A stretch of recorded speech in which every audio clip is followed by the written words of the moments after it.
Jadi teman-teman mungkin lihat ini Andri Hakim ini kalau dia salah itu Tipani itu mungkin nggak Wah, ada di sini nggak dia. ada. Kalau gua besoknya ARB lagi gua nggak ada di sini. Iya, itu Nah, kalau satu kali lagi kan itu?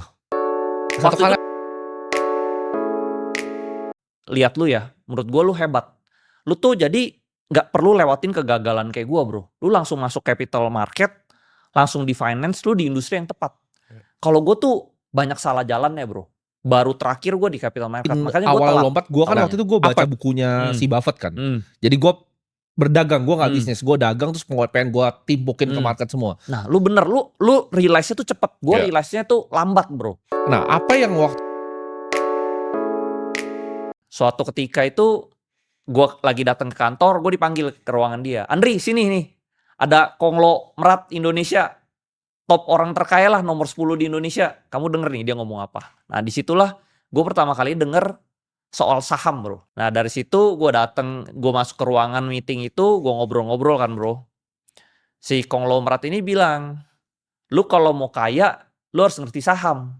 Lu kalau nggak ngerti saham, lu nyangkul sampai bongkok, lu nggak bakal kaya. Nah, itu yang Nah, 2019 gue mulai aktif trading. Jadi trader lah. Jadi trader, jadi scalper.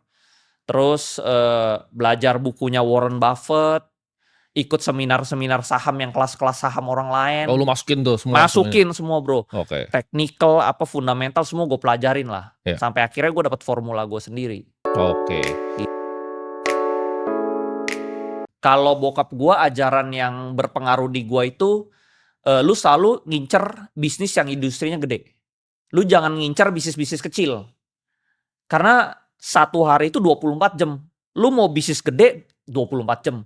Lu mau bisnis kecil juga 24 jam. Capeknya sama, hasilnya beda gitu loh. Jadi dulu kan gue suka bikin restoran, Bro. Restoran gue beda lah sama restoran. Restoran gue tuh yang dulu ya kelas menengah bawah gitu loh. Tapi sama aja kecil-kecil. susahnya. Susahnya sama, tapi mungkin hasilnya beda kan. Iya. Hasilnya beda. Nah, itu yang bokap gue maksud. Lu mendingan cari industri yang gede, lu kerjanya sedikit dapetnya banyak. Nah, menurut gue itu finance. Itu jadi lu Cari saham yang ratusan persen menurut gue sangat gampang, Bro. Oke, Sangat gampang. jadi framework lu untuk nyari saham yang ratusan persen ini apa aja, Bro? Kayak stepnya kira-kira ini yang gua cari tuh harus kayak gini, harus kayak gini, harus gini. Gimana tuh? Gue realize begini, Bro. Saham itu kalau di backdoor, lu nggak langsung naik. Maksudnya dia naik karena hype. Wih, ada saham dia di backdoor nih, orang semua pada beli. Lalu di titik tertentu itu trader itu nggak sabar. Akhirnya dia jual, dia turun. Nah, diturunin lu harus sabar. Sampai market maker-nya mulai main. Oke. Nah, biasa orang tuh nggak ada kesabaran yang kedua ini, Bro. Biasa dia udah trend, hype. Karena contoh begini deh, lu baru akuisisi perusahaan yang backdoor ya. Lu kan lagi sibuk nih, Bro. Di belakangnya lu urusin tender offernya, segala macam. Lu nggak sempet mainin sahamnya. Yeah. Begitu lu udah selesai semua, sahamnya memang udah sah milik lu, barulah di situ main. Nah, dari jeda situ ke situ menurut gua sekitar butuh waktu 6 bulanan lah. Masa sih dibeli sama pengendali baru, masa pengendali barunya nggak mainin, biarin tidur ya kan? Lu contoh nih, lu beli Timothy Ronald akuisisi perusahaan A deh. Gak mungkin dong perusahaan A lu bikin tidur dong. Pasti lu bangunin. Nah, gue juga berpikir, masa sih tidur? Gue sebenarnya untung saham tuh cara pemikiran simpel-simpel doang, Bro. Gak ada yang rumit-rumit. Kayak orang-orang tuh rumit-rumit, tarik garis, gak ada. Gue merasa kayaknya mungkin jadi sesuatu ya. Nah, tadinya tuh nggak saham-saham yang akhirnya lu ngerasain rugi gitu loh. Ada gue sih orangnya belak-belakan. Gue di Carwe gagal. Gue pikir dia mau di backdoor. Jadi backdoor itu bener-bener tergantung ownernya sih. Kalau ownernya jago market, jadi bagus. Kalau ownernya nggak ngerti market, zong. Ada perusahaan di backdoor, tapi fundamental bagus nih. Tapi ownernya nggak ngerti saham, gue nggak mau pegang. Lo harus ownernya mau main saham? Ownernya harus ngerti saham. Oke. Setidaknya dia hire orang yang ngerti saham baru gue mau masuk. Karena percuma, Bro. Dia kalau nggak ngerti saham nih, sahamnya tinggi, ujungnya dia jual. Oke. Dia balik lagi ke bisnis real. Oh, oke. Ngerti gue. Karena 90% pebisnis real tuh gitu. Dia dapat duit dari capital market buat balikin ke realnya. Malah di TP, dijual-jualin dia balik ke real. Nah, ini kan akhirnya merugikan kita sebagai pelaku pasar. Oke. Lu cuma boleh pilih 3 saham. Cuman nggak boleh lu trade dalam setahun. Lu harus holdnya 10 tahun. Holdnya 10 tahun ya. 10 tahun. Kira-kira apa? Ya ini di sekarang, di pikiran lo aja. Tapi gue udah kondisi kaya seperti sekarang. Iya, kondisinya lo kayak seperti sekarang. Kayak seperti sekarang gue masuknya blue chip. Blue chipnya apa? Tiganya apa? Blue chip gue mungkin 1 Mandiri, 2 BNI, 3 BRI. Kenapa yang BUMN bro? Bukannya berbahaya ketika misalnya let's say, ini gue ngomong Wakanda ya, pemerintah Wakanda tiba-tiba mau hapus mikro punya loan. Itu kan pasti asing hilang semua. Karena gue merasa pertama dividennya itu udah gede banget. Sekarang nih kalau lu masuk Mandiri itu dividennya itu 9%. 9,5 bro. Anggap dia crash lagi deh jadi 11%. Gue beli lagi aja bro di bawah. Terus BNI itu 9% dividennya. Tapi kalau lu lihat ya pembukuan dia tuh sebenarnya di harga sekarang tuh bukan 9%, bisa 10-11%. Jadi gue beli aja, gak usah gue jual-jual 10 tahun. Let's say gue sih ada masuk ya, gue ada masuk ratusan M. Lu anggap jelek-jelek deh, cepet aja. Ya. Cepet M aja lu bego-bego 10 M bro. 10% itu 10 M setiap tahun. Tapi lu gak mau ngincar capital gain. Karena kalau kita lihat dari Mandiri sama BRI sendiri, BRI kan earningsnya nih mulai turun kalau kita lihat. Labanya nih kayaknya forecast ke depannya makin turun dia. Lu gak ada concern soal itu? Enggak, gue merasa si Danantara ini pasti ngerapiin kali ya. Tapi gue memang gedenya bukan di BRI sih. Gue gedenya itu di Mandiri. Oke. Mandiri itu lebih corporate. Kalau BRI itu lebih yang middle to low ya. Jadi gue emang lebih high-nya tuh di Mandiri sama BNI. Karena dua-dua ini corporate. Oke. Nah jadi corporate masih aman kan. Jadi gue bego-bego nih. Terus udah gitu bro, ini kan kita podcast bulan Desember ya. Dia tuh bagi dividen bulan Maret bro. Berarti Januari, Februari, 3 bulan lagi kita dapat 10%. Bego-bego doang bro. Oke. Jadi gue itu sih. Oke. Terus mungkin ada jeleknya, misalnya ketakutannya, misalnya bulan Desember ini ada outflow ya dari asing. Misalnya MSCI dirubah, lalu asing keluar, pasti yang terdampak kan mungkin blue chip terdampak kan, outflow kan. Terus dia jadi 12% misal dividennya. Sikat lagi bro, lebih banyak. Lu gak usah kerja bro. Oke. Lu mau setiap bulan travel pakai first class juga duit lu gak habis. Nah ini 10 M. Kalau satu saham sampai mati. Jadi lu gak boleh ganti. Duit itu semua harus lu all in di satu saham doang ini. Satu saham sampai mati? Sampai mati. Saat ini sih gue masih blue chip ya. Masih Mandiri, BRI, BNI sih. Oke, antara 3 itu. Ya, soalnya kalau BCA nih. BCA tuh sebenarnya dari 4 ini kalau lu tanya performance-nya paling bagus pasti BCA. Tapi kan lu tahu kan apa? Pemerintah kita kadang suka mempersulit pengusaha. Lu one day lu kalau dicari-cari masalah lu out. Tapi kalau lu BUMN kan lu nggak mungkin lah nggak didukung sama pemerintah. Pemerintah pasti support lu. Jadi kalau paling aman menurut gua blue chip yang BUMN. Nggak bakal diganggu. Menurut lu kondisi,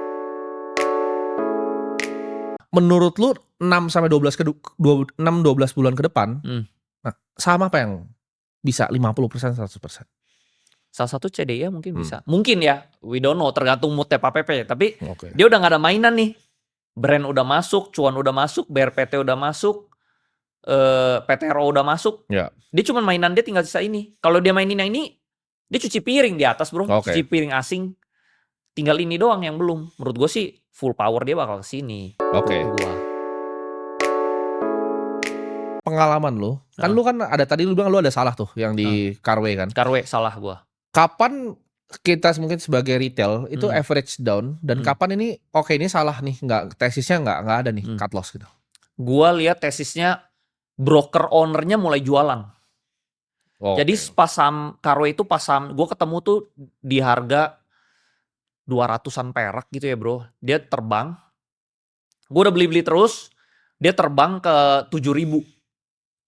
Terus gue lihat broker ownernya mulai jualan.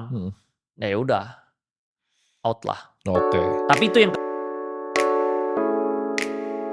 Kalau menurut lu sekarang ya, seberapa penting foreign flow dalam melakukan analisa sebuah emiten? Foreign flow, kalau gue sebenarnya sukanya itu pas gue lagi akumulasi itu nggak ada foreignnya. Jadi gue suka collect tuh pas lagi nggak ada foreign. Lu berarti tiap hari jam market tuh lu mantengin berarti? Pantengin. Biasa apa yang lu pantengin kalau di depan itu? Gue ada bikin watchlist. emiten-emiten yang menurut gua oke. Setiap hari gua pantengin kalau tiba-tiba ada volume beli gede, gue ikut nebeng. Oke. Karena ibarat ada orang yang main di universe gua tahu. Oke. Tuh, jadi gue bisa pilih nih, kan gue punya barang misalnya, gue bisa jual dulu sebagian atau gue ikut trading. Tuh. Tapi gue cuma main di universe gue itu doang, cuman 20 sampai 25 emiten lah. Oke. Nah, retail kan ini mungkin pertanyaan untuk retail ya. Apa tanda emiten atau bandar dari emiten tersebut mau mainin atau manipulasi harga saham? Karena banyak kan yang dirampok-rampok 100-200 miliar tuh. 1 tahun ini gue lihat adalah beberapa emiten yang ngerampok-ngerampok begitu. Nah makanya balik lagi ya, sebuah emiten itu layak kita beli atau hold tuh balik ke ownernya sih. Iya. Kalau ownernya ngerti saham dan goalnya tinggi, nah ini boleh kita hold. Iya. Tapi kalau ownernya kita lihat nih cuman mau jualan, ya kita juga trading aja bro, udah untung kita jual. Oke. Mungkin jadi ini gue bener-bener lu harus lihat owner. Oke. Lu kan tadi bilang bahwa ilmu yang cuman mungkin gue buka di Timothy Ronald doang ya. Jadi contoh misalnya lu beli saham di harga 100 bro. Ya. Rata-rata lu 100. Ini cuma gue buka di sini doang nih. Gue belum buka siapa-siapa. Lu harga rata-rata 100 ya. Terus sahamnya terbang nih ke 200. Lu repo lah bro. Misalnya dapat 40%, 30%. Bunganya misalnya gede. Bunganya 14-15%. Ya. Tapi kalau saham ini bisa terbang ke 1000. Gak ada artinya bro. Dari 200 ke 1000 kan lu udah untung mungkin hampir 100. Enggak 100%. Berapa ribu persen bro. Ya. Bunganya cuman 14%. Keuntungan upside lu jauh. Ya. Dan lu repo di atas itu lebih gede lagi reponya bro. Jadi tapi sebenarnya modal lu sebenarnya kecil banget. Ya. Nah ini gue alamin karena di Pani ya. Oke. Jadi gue dapet ilmu kayak, oh iya ya.